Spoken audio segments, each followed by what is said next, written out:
दैनिक जागरण का संपादकीय डिक्टेशन। गति 110 शब्द प्रति मिनट। स्टार्ट होगा 5 सेकेंड बाद।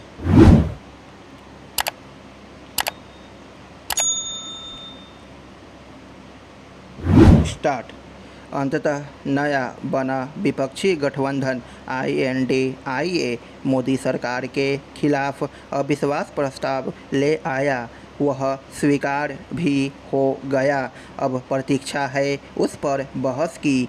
INDIA भले ही अविश्वास प्रस्ताव को अपनी जीत समझ रहा हो और यह मानकर चल रहा हो कि उसे संसद में अपनी एकजुटता एवं ताकत दिखाने का अवसर मिलेगा, लेकिन एक तो इस प्रस्ताव का गिरना तय है और दूसरे जब इस पर बहस होगी तो इसके भरे पूरे आसार हैं कि सरकार और विशेष रूप से प्रधानमंत्री की ओर से इस नए गठबंधन की कथित एकजुटता की पोल भी खोली जाएगी और उसकी आपसी खींचातान को भी उजागर किया जाएगा। इतना ही नहीं, बहस केवल मणिपुर तक सीमित नहीं रहने वाली, क्योंकि हालिया पंचायत चुनावों के दौरान बंगाल में जो भीषण हिंसा हुई, कोई भी उसकी अनदेखी नहीं कर सकता। मोदी सरकार तो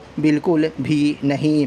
यह सही है कि अविश्वास प्रस्ताव लाकर विपक्ष ने अपने इस उद्देश्य को हासिल कर लिया कि मणिपुर के मामले में प्रधानमंत्री को सदन में बोलना ही पड़ेगा, लेकिन उसने उन्हें अपनी राजनीतिक हठधर्मिता को बेनकाब करने का अवसर भी दे दिया है। विपक्षी दल मणिपुर पर चर्चा की शुरुआत प्रधानमंत्री के वक्तव्य के साथ करने की अपनी मांग पर महज इसलिए अड़े थे ताकि अपने अहं को तुष्ट करने के साथ यह बता सके कि INDIA के गठन के बाद वे राजनीतिक रूप से कहीं अधिक शक्तिशाली हो गए हैं और प्रधानमंत्री को चुनौती देने की स्थिति में आ गए हैं। इसमें संदेह है कि वे अविश्वास प्रस्ताव के जरिए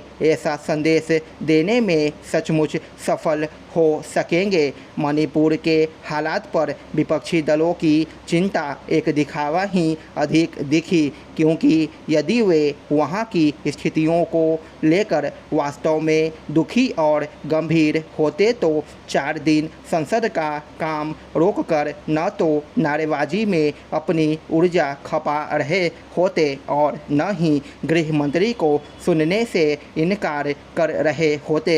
विपक्ष जो भी दावा करे, सच यही है कि उसने अपने राजनीतिक हित भुनाने के फेर में इस परंपरा की अनदेखी करना पसंद किया कि जिस मंत्रालय का मामला होता है उसके ही मंत्री को उस पर वक्तव्य देना होता है। मोदी सरकार के इस कार्यकाल में यह पहली बार है जब विपक्ष उसके खिलाफ अविश्वास प्रस्ताव लेकर आया है।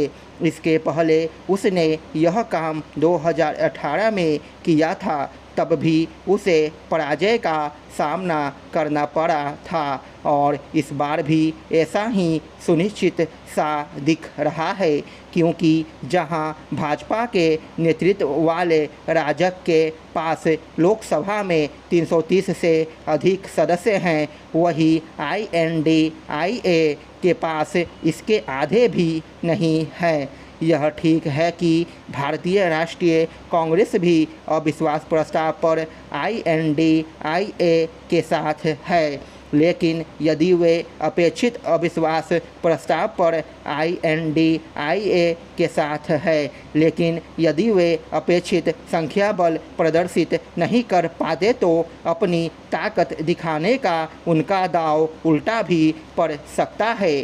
संवेदना एक प्रमुख मानवीय गुण है, किंतु आज के मशीनी एवं प्रतिस्पर्धी युग में उसका ह्रास होता जा रहा है। मनुष्य का संवेदनशील होना ही उसे अन्य जीवों की तुलना में विशिष्ट बनाता है। मनुष्य जीवन पर्यंत अपने कर्मों द्वारा जीवन को श्रेष्ठ बनाने में लगा रहता है, लेकिन यदि उसमें संवेदना का भाव नहीं तो सब व्यर्थ है। हमारे शास्त्रों और मनीषियों ने धर्म अनुसार आचरण करने को श्रेयस्कर बताया है और संवेदना ऐसे आचरण का प्रमुख आधार है। धर्म का मर्म यही सिखाता है कि यदि कोई व्यक्ति पीड़ा में हो तो हमें उसकी अनुभूति कर उसके सुख दर्द को दूर करने की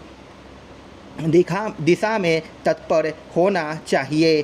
संवेग और भावनाएं व्यक्तिपरकता के गुण हैं। आत्मविश्वास से लेकर आंतरिक विकास के लिए संवेदनशील होना आवश्यक है। सामाजिक जीवन में तो संवेदनशीलता और अधिक महत्व रखती है।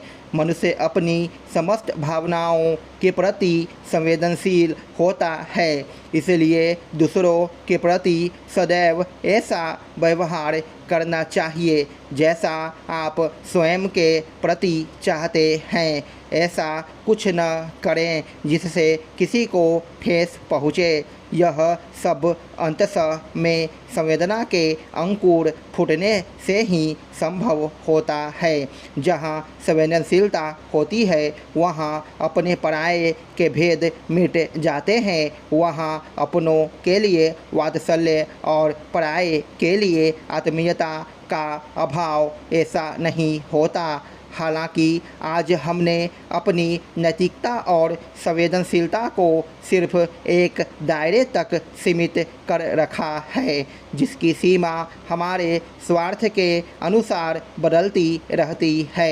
एक नेक इंसान को उतना संवेदनशील अवश्य होना चाहिए कि वह कष्ट की घड़ी में किसी ज़रूरतमंद की मदद कर सके। आप स्वयं को यदि ऐसी किसी परिस्थिति में पाते हैं तो समझिए कि परमात्मा ने आपको उस स्थिति में इसलिए रखा है ताकि आप हस्तक्षेप कर वस्तु स्थिति बदल सकें। इन ईश्वरीय संकेतों को समझकर उनके अनुरूप कार्य करना चाहिए। स्टॉप।